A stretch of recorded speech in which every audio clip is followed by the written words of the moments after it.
Alright, this is part 2 of our video covering exponents, radicals, and polynomials. This was a test, and so maybe we're practicing for recovery. I don't know. Don't copy off of me though. Learn how to do it, but go back and do the problems yourself. That's the only way to learn. Alright, there are many ways to do these problems, but here's what I like to do. When I see negative exponents, I want to move those expressions to the other side of the fraction. So when I look at this, I see, first of all, I see several things that are not going to move. Okay, y to the negative 1 power, x to the negative 4 power. Those things have to move, but everything else is going to stay where it is. So I've got 24 and 8 and y to the third power. I just recopied those exactly where they were.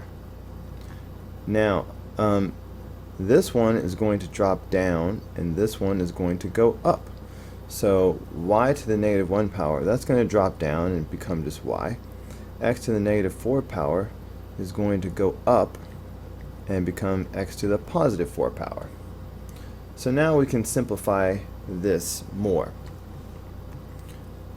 Let's start with the number part. 24 divided by 8 is 3. Alright, so that's like 3 in the numerator, because that's where the bigger number is, you know. Now, then we have x to the 4th power. There are no x's down here to cancel anything out, so that's going to stay x to the 4th power. Then down here we have these y's. Together, this makes y to the 4th power. And that's it. So this should be your answer for number 6.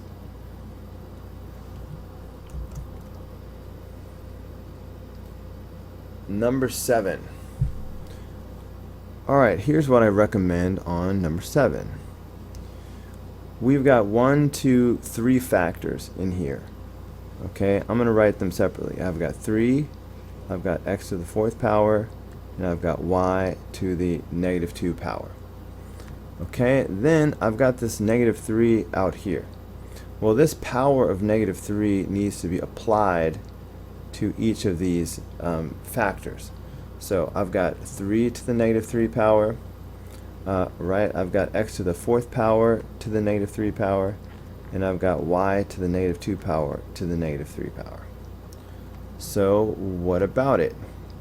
Well, just for the moment, I'm actually going to just leave this 3 to the negative 3 power.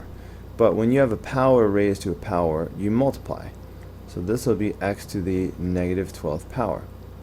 If I multiply these, this will be y to the positive 6th power. Okay, negative times negative is positive. Now, looking at this expression, I see two things with a negative exponent. Okay, both of those are going to move to the other side of the invisible fraction. So look, the invisible fraction is right here. Alright, everything starts off in the numerator if there's no fractions showing.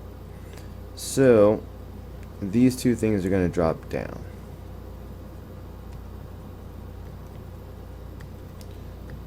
Now the y to the 6th power, that's not going anywhere, so that stays right where it is. So then I'll have a 3 to the 3rd power on the bottom, turns positive, and x to the 12th power. So look guys, if you gave me this as an answer, I would not have marked it wrong. Usually if you have a number that's squared or cubed, we usually go ahead and do it. Once it gets up into the 4th power, 5th power, things like that, we usually just leave it in this form. So I would have accepted this. But 3 to the 3rd power is 27, so I'm going to put that. So either one of these are correct. Okay, now when you have a power raised to a power, you multiply. Okay, so let's look at this carefully. I've got negative 1/3 times 2/3. When you multiply fractions, you just multiply straight across. Okay, so I have 1 times 2 is 2, and 3 times 3 is 9. So I have negative 2/9. Okay, so I have y to the negative 2/9 power. Now, the directions specifically reminded you that it's not considered simplified if you have a negative power, so we can't leave it like that. Hold on. A little closer. So let's just drop that down to the denominator. So this would be 1 over y to the positive 2/9. And that's the answer. Alright, again, they didn't say anything about writing this in radical form. So we're done with number 8. Take a look at number 9. Okay, so we have these like bases being multiplied. Now, compare this. Here's like an analogy. If I have n to the 3rd power times n to the 4th power, what would be the answer to this? Hopefully you just said, well, that's going to be n to the 7th power. Alright, not the 12th power, alright, so I don't multiply these together. I really wind up adding them. Okay, so when you multiply like bases, you add those exponents. Now compare that to this. What if I had 2 to the 3rd power times 2 to the 4th power? What would that be? Okay, the answer is that would be 2 to the 7th power. Alright, these two problems are no different. On this one I have n's and this one I have 2's. But other than that, it's exactly the same. Alright, if I have n and an n and then in the end I have another n, down here I have 2, 2, and yet another 2. A lot of kids will want to multiply these 2's together and make this a 4 somehow. But that would be wrong. So again, all you really do is you keep that base and you wind up adding those exponents. In other words, we get this by doing 2 to the 3 plus 4 power. Okay, we add those. So that was important because that's what we're going to do now. Okay, just like to get the answer, we keep the base and we just add these exponents. Okay, we're going to do the same thing right now. We're going to keep this base, okay, but we're going to add these exponents. So we got to do 1/5 plus 2/5. All right, just like we did 3 plus 4 and got 7. We're going to do 1/5 plus 2/5. Okay, so let's erase some of this, get out of the way. Well, we already have like denominators, so 1/5 plus 2/5, well, that's 3/5. So that's just going to be 2 to the 3/5 power. And they didn't say anything about writing this in radical form, did they? Nope. So that's it. That's the answer, number 9. Alright, so we're supposed to classify each of these as true or false and give an example and explain to support our answer. Alright, so all integers are rational numbers, true or false. Well, this is true, and we had that whole Venn diagram thing, but all integers are rational numbers. Well, we said that something would be a rational number if it ends or if it repeats. Okay, any number that ends or repeats is going to be a rational number. Well, the integers all end. Okay. Whoa, I put 2 i's on integer.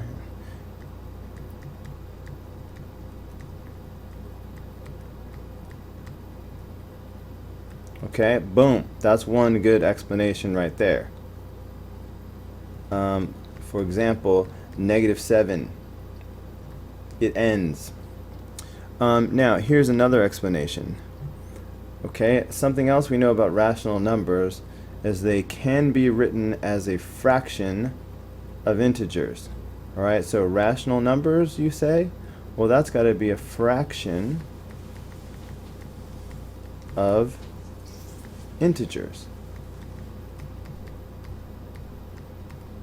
Okay, if you can write it as a fraction of integers, then by definition it is rational. So you could also say all integers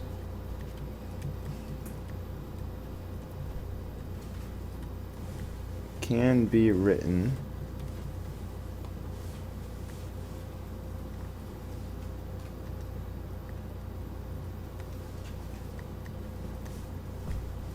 as a fraction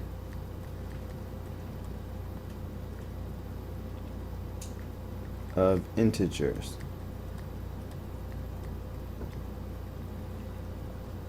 And for example, the number -7 is the same thing as -7 over 1. You know what I mean? 3 is the same thing as 3 over 1. So because an integer can be turned into a fraction of integers just by putting a 1 under it, then boom, by definition, that's another way to know that it's going to be rational. So either one of those are good explanations. Number 11. The sum of two irrational numbers is also irrational.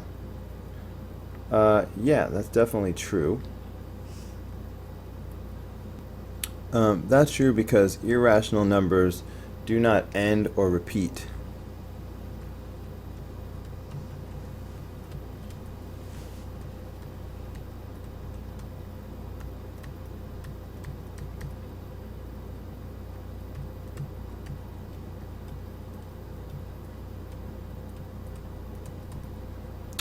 So neither will their sum. I think you got that backwards, Dad.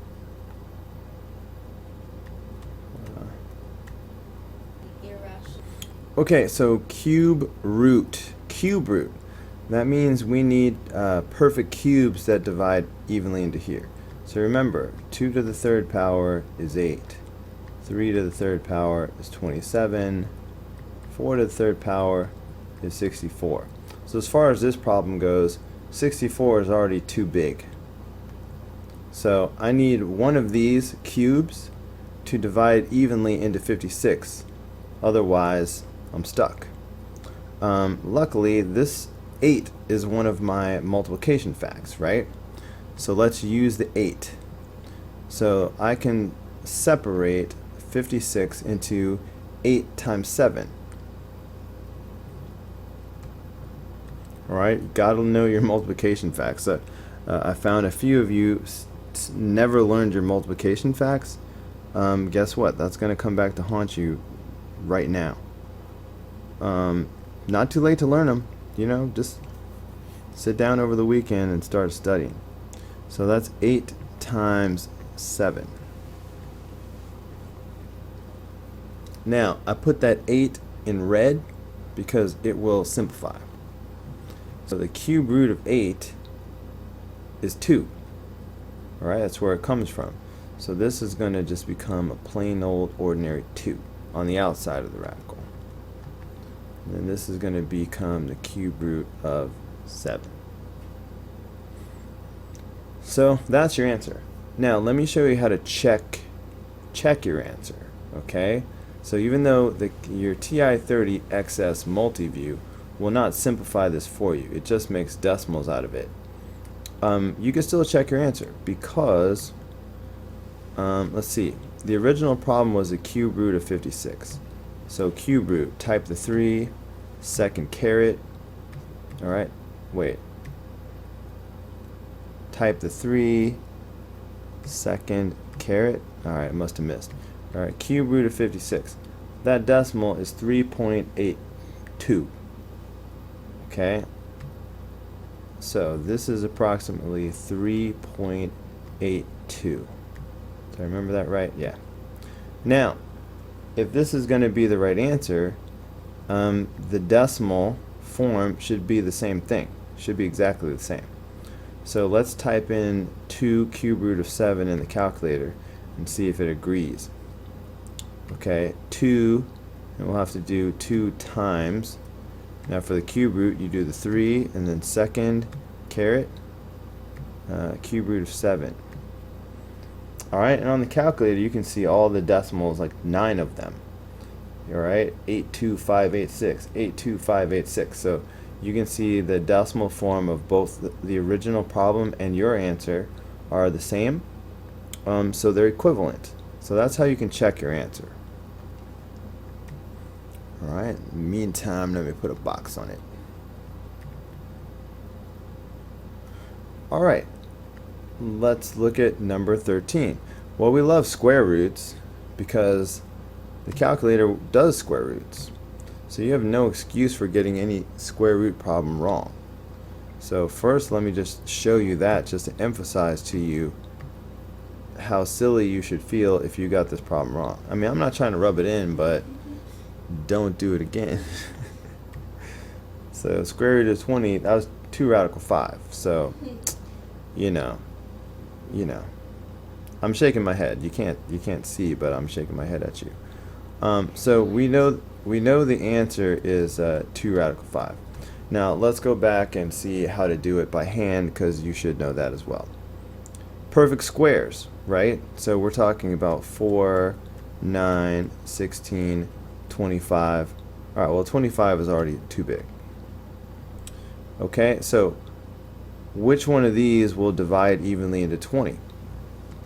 Well, clearly that's the 4. So I could rewrite the square root of 20 as 4 square root of 4 times 5. Alright, I put that 4 in red because that's the one that's going to simplify. Now the square root of 4 is just 2. Alright, that just leaves the blue part. So it would be 2 radical 5. Okay, which is the same thing the calculator would get for you immediately as well. So when you see a square root problem and you look down and notice that you have a TI-30XS multi-view, I just want you to smile. I want you to smile and feel lucky. Where's mine? Oh, there's mine. Oh look, number 14 is yet another square root problem. 3 radical 18. Let's see if the calculator will do this for us. 3 radical 18. Oh, look at that. 9 radical 2. It just does it. Alright. Best $15 you ever spent, am I right? Well, your parents spent, whatever. 9 radical 2. But again, now let's look and see how to do it by yourself. So we've got the 3. It's not going anywhere. Again, we're talking about perfect squares now. So we're talking about 4 and 9 and 16. Alright, which of these numbers divide evenly into 18? Well, we are talking about the 9, of course. So that means we can take this 18 and split it up as 9 times 2. I'll put the 9 in red because it's about to simplify. Okay, now the square root of 9 is 3. Alright, on the outside of the radical. Okay, just a plain old ordinary 3.